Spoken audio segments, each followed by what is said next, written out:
World-class faculty, cutting-edge labs, and immersive learning. A vibrant campus life beyond the classroom. SGT University, nurturing future leaders. ये जो आप तस्वीरें देख रहे हैं, ये हैं प्रधानमंत्री नरेंद्र मोदी की। जब प्रधानमंत्री मोदी थाईलैंड गए थे और उनके साथ जो महिला दिख रही हैं, वो हैं थाईलैंड की प्रधानमंत्री। अब थाईलैंड की प्रधानमंत्री पर ही एक्शन हुआ है।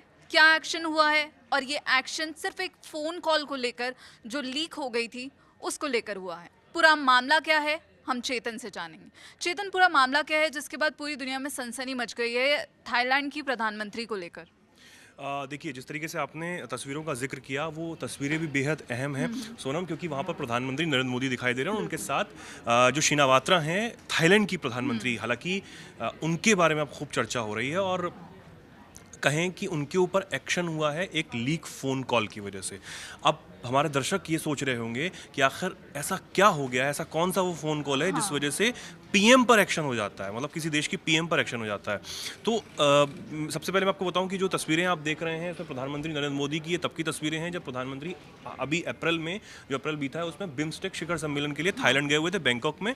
वहाँ पर तमाम भारत के साथ जो समझौते हैं वो हुए और भारत और थाईलैंड के रिश्तों पर भी उस वक्त खूब चर्चा हुई थी। बहुत सारी बातें जो है वो हुई थी, हमने भी अपने दर्शकों तक वो तमाम जो चीज़ें हैं वो पहुँचाई थी। लेकिन अब क्या हुआ है, इस पर आते हैं। फ़ोन कॉल का आप जिक्र कर रहे थे, वो जो लीक हुई थी, उसमें क्या था? बेहद वो फ़ोन कॉल है, मैं उस पर भी आऊँगा। और क्योंकि उसको जानने से पहले हमें ये समझना होगा कि थाईलैंड में किस तरीके से सरकार तो है ही, लेकिन सरकार के साथ साथ सेना का भी वर्चस्व बहुत ज़्यादा है। अब इसको आप पाकिस्तान से ना जोड़ें, पाकिस्तान की एक अलग स्थिति है, लेकिन थाईलैंड में जो सेना होती है उसका एक अलग दबदबा होता है, एक रुतबा होता है, वो एक चीज़ है और उससे जुड़ी हुई ये पूरी कहानी है। अब हम कहानी पे आते हैं। थाईलैंड का जो कोर्ट है, न्यायालयिक संवैधानिक न्यायालय है, उन्होंने पीएम पर एक्शन लिया है और उन्हें सस्पेंड कर दिया गया है, यानी कि पीएम पद से हटा दिया गया है। अब जांच उनके ऊपर जारी है।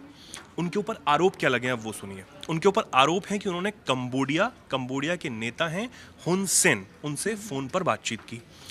अब उनसे फ़ोन पर जब बातचीत होती है तो इस बातचीत में उन्होंने जो थाईलैंड के सेना के कमांडर हैं उनकी कुछ बातचीत वो कर रही थी कंबोडिया के नेता से और आलोचना कर रही थी। खबरों के मुताबिक वो आलोचना करती हुई नजर आ रही थी। अब ये जो आलोचना कर रही थी और ये जो फ़ोन कॉल दोनों नेताओं के बीच में हुआ, ये किसी तरह लीक हो जाता है और जब लीक होता है तो देश में उनके खिलाफ उग्र प्रदर्शन होने लगते हैं। उनको हटाने तक की अब जो मांग है वो की जाने लगती है और आप ये समझिए कि इससे थाईलैंड में एक गंभीर मामला जो है वो बना दिया जाता है, एक बड़ा मुद्दा जो बना दिया जाता है, क्योंकि सेना का जिस तरीके से बताया कि एक बड़ा प्रभाव जो है वो थाईलैंड के अंदर है। अब देश भर में क्योंकि गुस्सा फैल जाता है और ये मामला जो है वो कोर्ट तक चला जाता है। फिर कोर्ट में 7 और 2 के अंतर से, मतलब जो जजेस होते हैं उसमें वोटिंग होती है, 7 और 2 के अंतर से जो प्रधानमंत्री हैं शिनावात्रा, उनको प्रधानमंत्री पद से हटाने का फैसला हो जाता है। हालांकि अभी भी जांच जारी है। कोर्ट ने यह भी कहा है कि उनके ऊपर जब तक दोष सिद्धि नहीं हो जाती तब तक वो इस पद पर नहीं रहेंगी और दोष सिद्धि हो जाती है तो उसके बाद आगे की प्रक्रिया जो है वो चलेगी, तब तक तो उन्हें बिल्कुल ही हटा दिया जाएगा। ये एक चीज़ है। तो हाँ, अगर दोष सिद्ध हो जाता है तो हम अपने दर्शकों को आप बताना चाहेंगे कि अगर ये जो एलिगेशंस लग रहे हैं वो सिद्ध हो गए तो उसके बाद अगला स्टेप क्या होगा? देखिए, अगला स्टेप जो वहाँ की प्रक्रिया होती है उसके हिसाब से लिया जाएगा।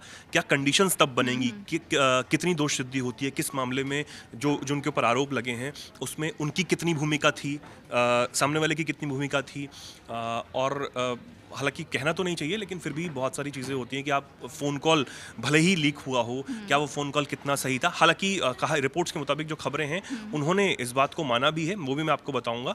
लेकिन अब ये सब होने के बाद उन्हें उनकी सरकार को बहुत ज़्यादा डामाडोल जो है वो फील हो रहा है, मतलब उनके ऊपर जो विश्वास है वो लोगों का घटता हुआ इस वक्त नज़र आ रहा है।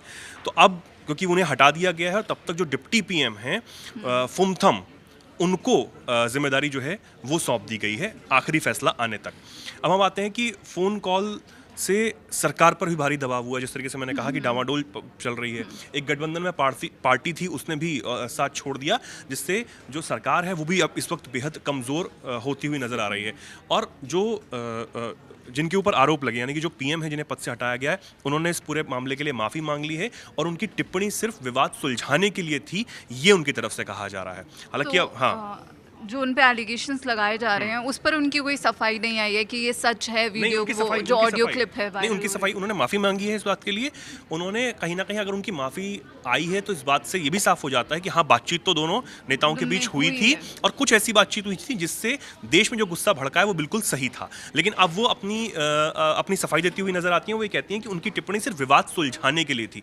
जो विवाद है वहाँ पर चल रहा है, ठीक है। अब उसके बाद जो तमाम है कोर्ट की प्रक्रिया चलती है और वो ये भी कहती हैं कि कोर्ट का जो भी प्रोसीजर होगा उसका सम्मान करेंगे और उसमें पूरा सहयोग भी वो करने को तैयार हैं। लेकिन उन्होंने ये भी कहा है कि वो बेहद ज़्यादा चिंतित हैं कि उनके साथ क्या होगा, क्या सच में उनके ऊपर अगर दोष सिद्धि हो जाती है तो उसके बाद उन्हें हमेशा के लिए प्रधानमंत्री पद से हटा दिया जाएगा। अच्छा, जो शेनावात्रा है मैं उनके बारे में भी आपको बता दूं, वो बेहद दिलचस्प ये है कि उनका जो बैकग्राउंड है वो भी काफ़ी स्ट्रॉन्ग रहा है। जो शिनावात्रा हैं, उनकी जो बुआ हैं, उनके पिता पहले से पीएम रहे हैं। तो यानी कि एक विरासत में जो उनको अपनी जो चीज़ें मिली हैं उनको विरासत में ही मिली और उनके लिए एक बहुत बड़ी बात हो जाती है। तो जैसा कि चेतन ने आपको पूरा मामला समझाया, अब इस पर जांच जारी है, लेकिन थाईलैंड की पीएम को कोर्ट ने टेम्पररी उनके पद से हटा दिया है और अब पूरे मामले पर आगे क्या होता है इसके अपडेट्स के लिए जुड़े रहिए दैनिक जागरण के साथ। शुक्रिया।